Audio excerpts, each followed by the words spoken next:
Shantae C, and we're checking in with another tea and things. I'm chilling with my homegirl. Nia, what's up? It's another Wednesday. We're back here in the building. And all green for St. Patrick's Day. Yeah, it is coming up, right? That wasn't planned.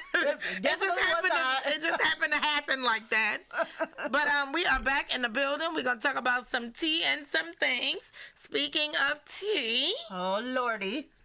We are going to shout out Lucky Coin, our sponsor. We got a special coming for you. We'll tell you guys a lot more about it. But Lucky Coin, look them up. Yep. This business will help your business grow.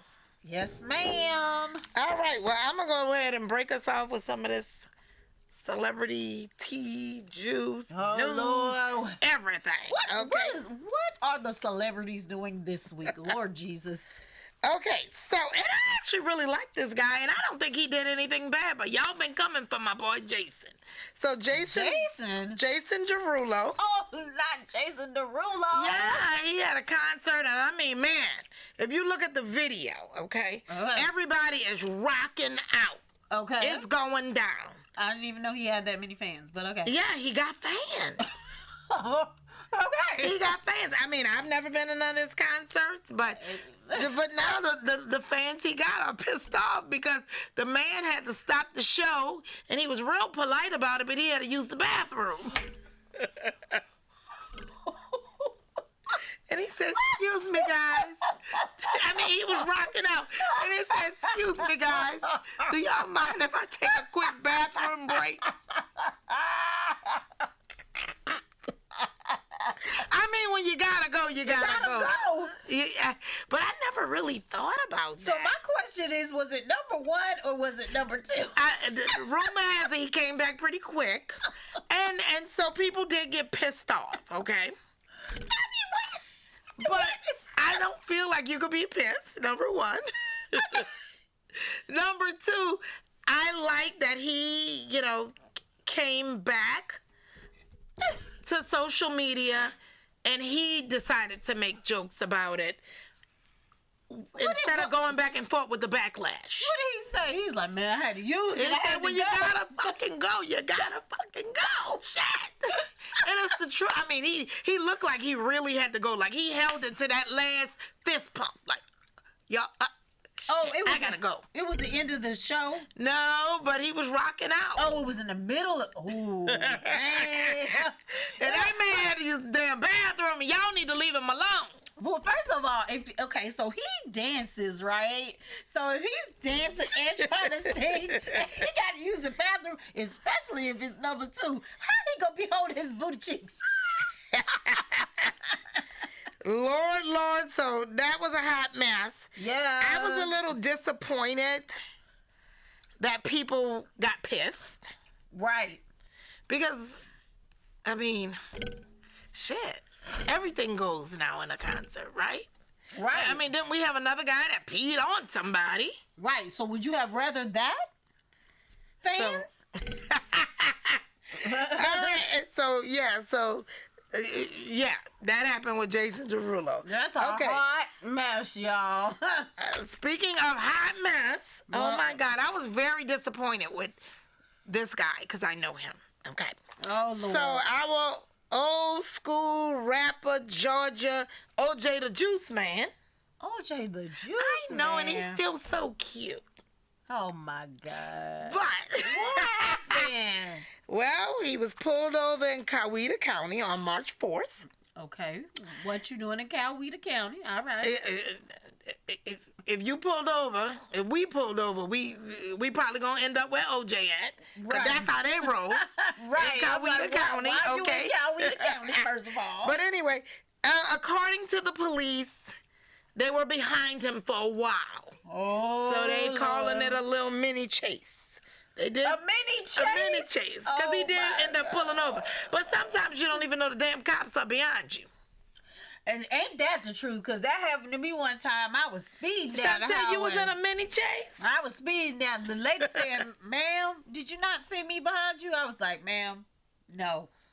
She was like, "At least you honest." Good Lord. So anyway, so he was arrested on fleeing the police, the mini chase. They boy. found cocaine in the car along with other drugs, so they got him for trafficking. Of course they did. He got a gun charge. Of course he did. And then they had to throw in, they're going to hit you with a laundry list of charges as if those are not enough. Failure to maintain lane. So. Well, did he get an resisting arrest? He did not get a resisting arrest. So he was like, okay, I'm caught.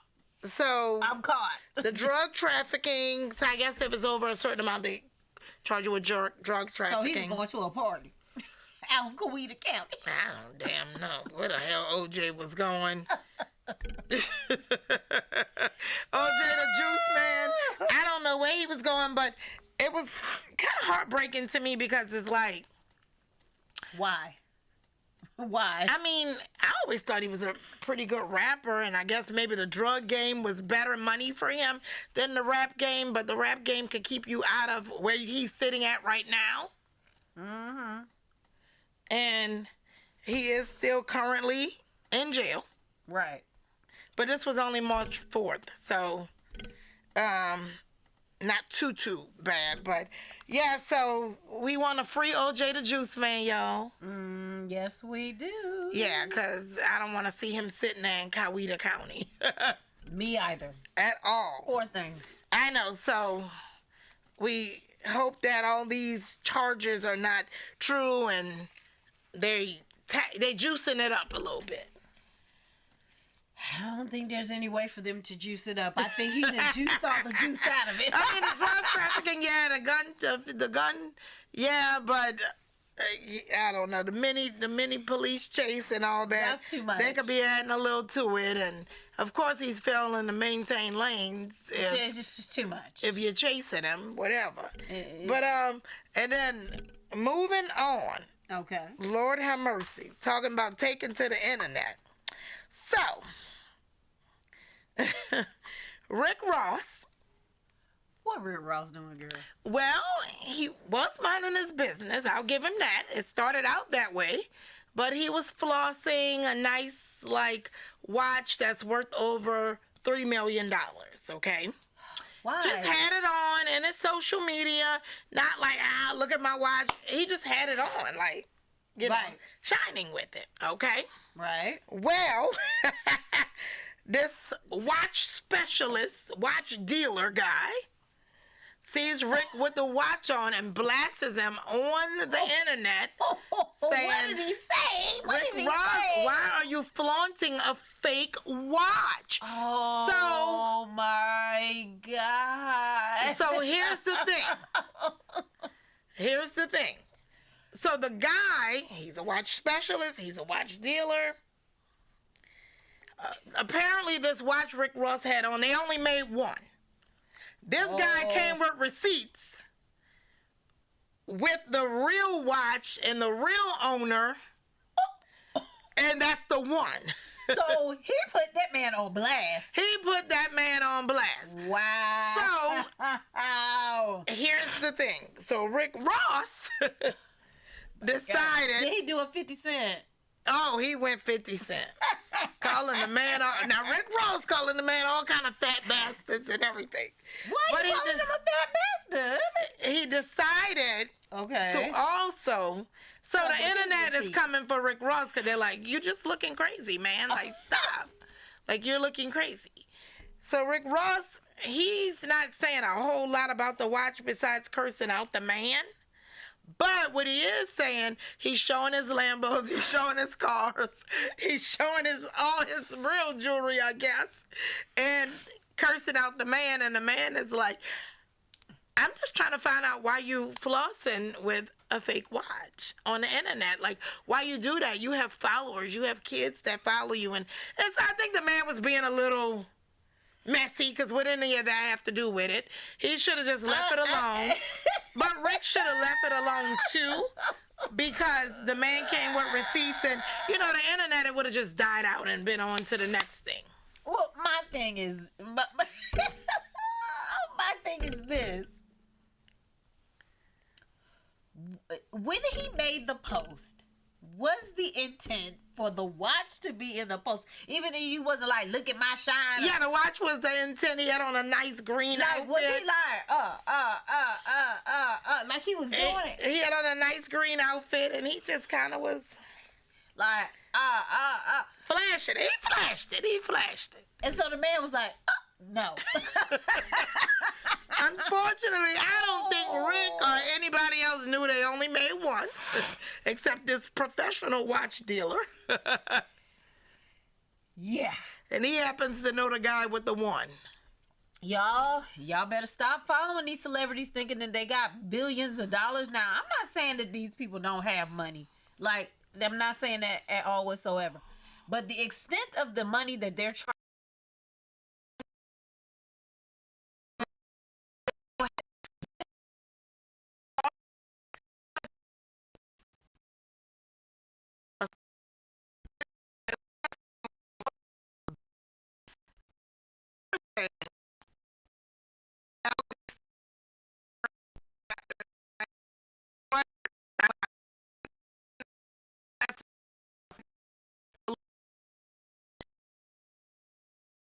over and over again. Mary J.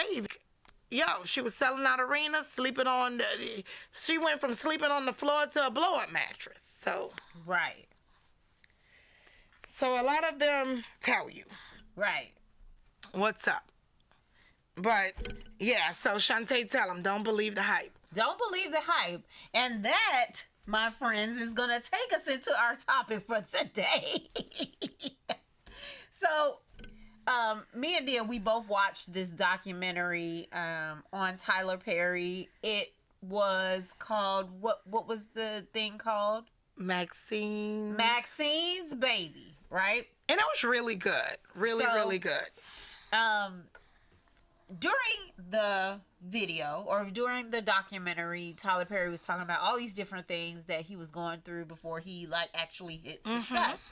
So one of the things that he said really kind of resonated between the two of us, and so we wanted to just pose the question to you guys. Like, how many times do you have to fail before your failure is no longer a lesson, right? Right. So I thought about that for a minute, because with any of these things that you're trying to create from scratch, whether it's a podcast like we're doing, whether it's, you're trying to be in the music industry, you're trying to start your own business, how many times can you say, okay, I did that, it didn't work, okay, there's a lesson to be learned. The question is, did you learn a lesson? Right. Well, and one of the things Tyler had mentioned that he took his failures as lessons. Right. But he didn't give up. So, and it worked for him. Right. And sometimes it works for some people. Right. But my belief, this is my belief. Right. I'm going to give you guys, okay? I do believe that we are in real life. Yeah. Playing a game called life. And you can still continue on with your journey no matter how many times you fail. But you have to also be able to remember that we're playing life here, and I got kids, and I got bills, and I got everything. So I think you have to find that balance between I got to go to work and I got to fund my project.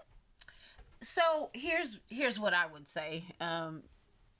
Similar perspective, but slightly different.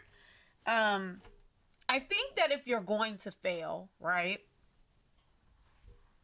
nobody's going to get it right the first time. So if you're going to fail, right, and you say that there was a lesson to be learned, make sure you actually learn that lesson, right?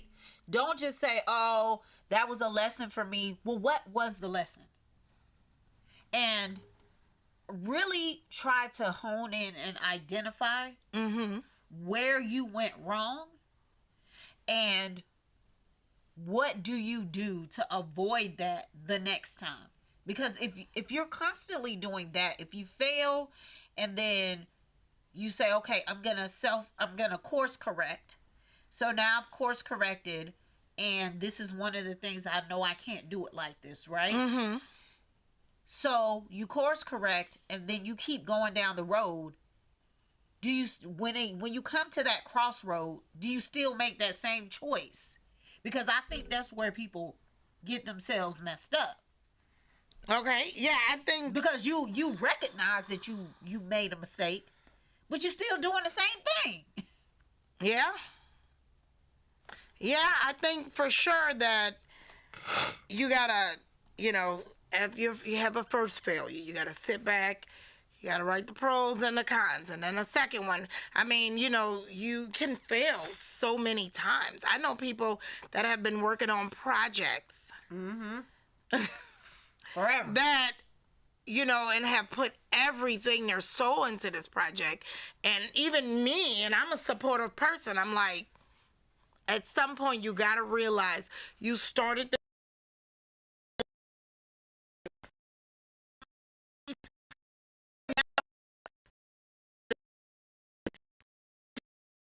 living life.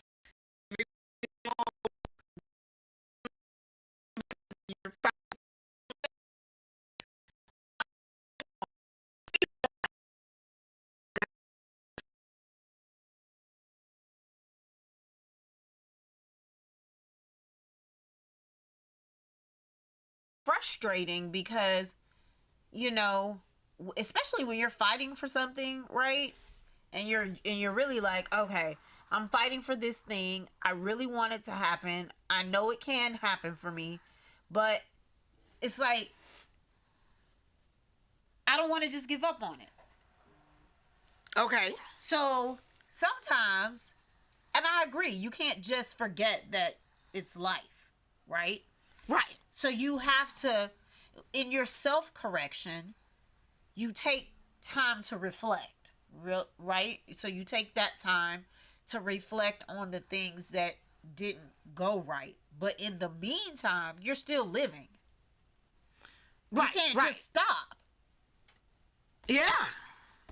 or go into a depression or go into a slump or feel like you can't go on. Right. Yeah, for sure.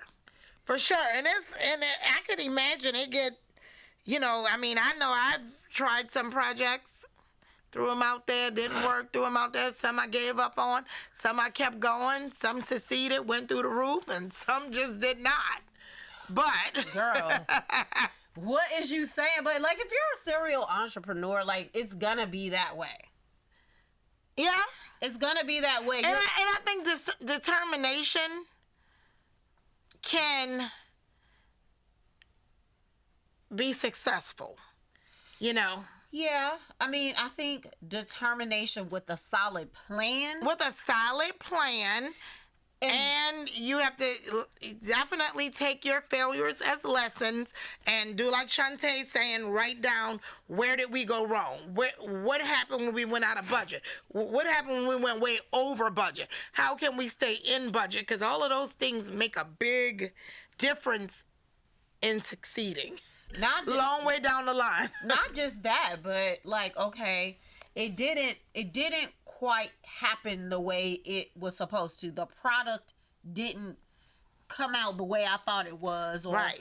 the way that I went about doing this didn't, gain me any more followers or whatever. It's like, okay, so what did I do? Was I not consistent? Did I not produce a good show? It's like, you have to sit down and you really, in my eyes, to really be as successful as you possibly could be, you have to do some serious self-reflection. Yeah. Because I feel like people be like, oh, I learned a lesson. But did you really? Were you really your hardest critic? Did you really say, I did every single thing I could do to make this happen? Yeah, I think you definitely have to ask yourself and be honest with yourself. Right, because that's the thing. I think in a failure, it's because there's things that you could have done better, right? Right, for sure. And I think that we cut ourselves too much slack. Oh, well, I had 50,000 things to do. Oh, I had to do this. I had to. Okay, but were those a part of the lesson that you needed to learn?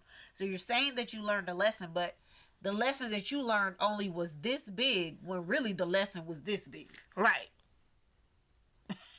Yeah. I mean, and you're going to have failures. And, you know, I know people that's put a lot into a project, did a project, and was like, I'm done. It didn't work. I'm done. And I don't, you're never going to get any success that way. You got to keep trying, but I do think you have to keep trying within reason. Within reason, for sure. Because you could, so, and sometimes the lesson is that that's not your cup of tea. And it's hard to determine. I mean, it's hard to determine. That's like a hard pill to swallow, man. And it's hard to determine. Because I will tell you, like, even with my songwriting, as good as I probably got over the years, I was not built to kiss nobody's butt. I wasn't built like that. Okay. Right? And so at the time in the crowd that I was dealing with in writing music, there was a lot of that going around. And I wasn't willing to give that much of my dignity up to be able to move forward. So it became a failure. Okay. Right? So when I go back and look at the failure, was it because I didn't write? Was it because I wasn't creative? Was it because the songs weren't good enough? Or was it because of me? Okay. And so the answer is because you weren't willing to do the necessary steps it took outside of the creating part. Okay. That makes sense. So it's like, okay, you'll go to bat with the creating, but when it comes to the selling part of it, are you willing to go to bat to do what it takes to get to that piece? Right. And that's a lot of work. And I wasn't willing to do it. That piece. And so then when I had to sit back and say, okay, really, was this my dream or was this really a hobby? You know what I'm saying? And so then that's when you have got to do the real self-reflection. Right. To say, okay, was it truly a gift, a hobby? Was this how I was supposed to be making my money? Was this a stepping stone to get me to somewhere else? What was it actually? Yeah. And to be really, really honest with yourself and really learn those lessons. And when you evaluate yourself, I think that the honesty is the hardest part. It's the hardest part. Yeah. You know, I mean, I just be mind blown. Like, I know people. A little bit about Busy Bee. I mean, I was pushed to. I was pushed to the edge because, they were having a benefit concert. My magazine was listed as a part of the concert. Yeah. And I had to release it on that date. So I was pushed. And I think if I didn't have that push, I probably wouldn't have jumped off the ledge the way that I did. Right. But I did a nice 8-year run. Yeah. And it was hard. It was hard. Hard, y'all. Hard. Hard, guys. Hard. I still have the first design that we ever put together, Lord Jesus. We've been together for a long time, y'all. Yes, it was really, really hard. And, you know, and self-reflecting. And how do you make everybody always say, oh my God, it was perfect. I finally got it there. You know, I had the help of huge magazines, big magazines, and at that time in my corner, I had Benzino, who came from Source, owned Hip Hop Weekly, and Dave Mays helping me, consulting me, everything. I was finally there, and then the whole print to digital. Yeah. And I just couldn't get $20,000 or any $1,000 for my back cover anymore. And I was just like, I think I was just done and burnt by the end because I worked so hard to get there. And believe me, listen, getting that thing off of the ground, I'll never forget the day we were sitting in Copeland's in a booth Drawing the first. drawing I the said I want cover. to do this. And I'm like, okay, how do you want it to look? Yeah. And I'm just saying, like, people don't understand. Like, there's so many ideas that you have, and you might birth them, and they die within a year. yeah, I mean, I can remember Chantel tell you you want to know the advertising department and selling the ads? It was me. It took me years before the first call. I'll never forget the first call I got from an ad agency that said, "Oh, we want to represent your book and place ads in your book." And I was like, What? oh my God. And of course I took a bad deal. You know, I took a really bad deal But on the split, but I didn't know. I was happy. Somebody else can do it and take half of the money. Well, then I, had to learn. sit That was back, a lesson reflect, learn my value. Now I'm stuck in this contract. Yeah. So I got to get out of this contract to get in another one so I can get a better deal. Listen. And get bigger advertisers and things like that. It was a lot. It definitely was. And even talking about some of my experiences, I had a record label and we did like a citywide concert and the thing was huge and it was successful, but we only broke even. And so we didn't think we did anything that was special. And so we was like, we didn't make any money. We just broke even. Whatever. We're not going to do this anymore. And just totally gave up. So I'm saying, you learn over the years. That's what we're trying to say. And you have to self-reflect. Big time. And I've made a lot of mistakes along the way. Child, listen. Well, anyway, we got 3 minutes. I ain't got no ways to save y'all money, but I will tell you one thing. Okay, so the springtime is coming up, right? Okay. And if you're a person who has a house or anything like that, you know that the grass season is coming, where you get weeds in your grass and this, that, and the third. Okay. Now, because it's not hot outside yet, this is the perfect time to put down your weed and feed, right? Because it has enough time. It's still cold for the weed and feed to get deep down into the roots and kill those weeds now, so that when spring actually hits, even though it's in a couple days, it's still not going to be warm. So when it hits and it gets warm, the weed and feed will have already germinated in the ground to kill off those weeds. So that is my tip for the day. All right. Well, Shantae got some good tips. And